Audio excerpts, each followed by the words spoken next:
നിങ്ങൾക്ക് ഉള്ളിൽ ഒരു ചാത്തനുണ്ടെന്ന് പറഞ്ഞാൽ നിങ്ങൾ വിശ്വസിക്കുമോ? വിശ്വസിക്കണം.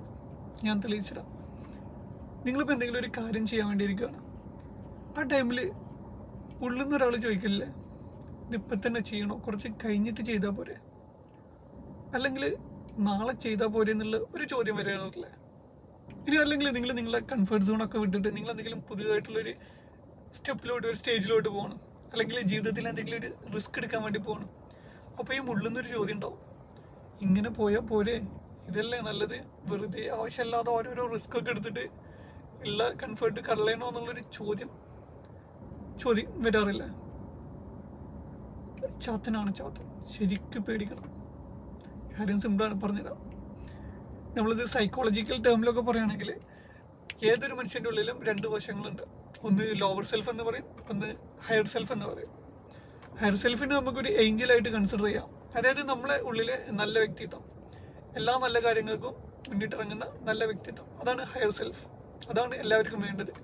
പക്ഷേ ഈ ഹയർ സെൽഫിനെക്കാട്ടിലും കൂടുതലായിട്ട് ഇൻഫ്ലുവൻസിൽ ആയിട്ട് നിൽക്കുന്നത് ലോവർ സെൽഫാണ്.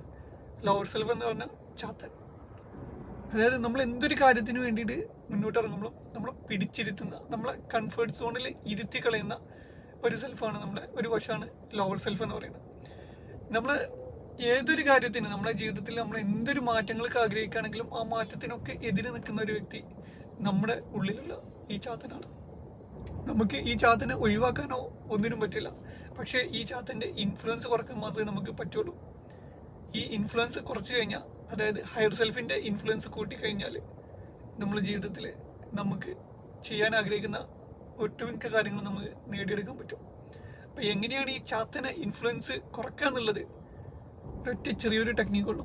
നമ്മൾ എന്തൊരു കാര്യം തീരുമാനിക്കുമ്പോഴും ഈ ഉള്ളിൽ നിന്ന് വരുന്ന സൗണ്ട് ഉണ്ടല്ലോ, ഈ സംശയം നിറഞ്ഞൊരു ചോദ്യം, ആ ചോദ്യം വരുമ്പോൾ അപ്പം തിരിച്ചറിയാം, ഇത് ചാത്തനാണ് കേട്ടോ, അവന് പിടികൊടുക്കില്ല. പിടികൊടുക്കുക എന്നാൽ നമുക്ക് നമ്മുടെ കാര്യങ്ങളായിട്ട് മുന്നോട്ട് പോകാം. സോ ചാത്തനെ സൂക്ഷിച്ചു.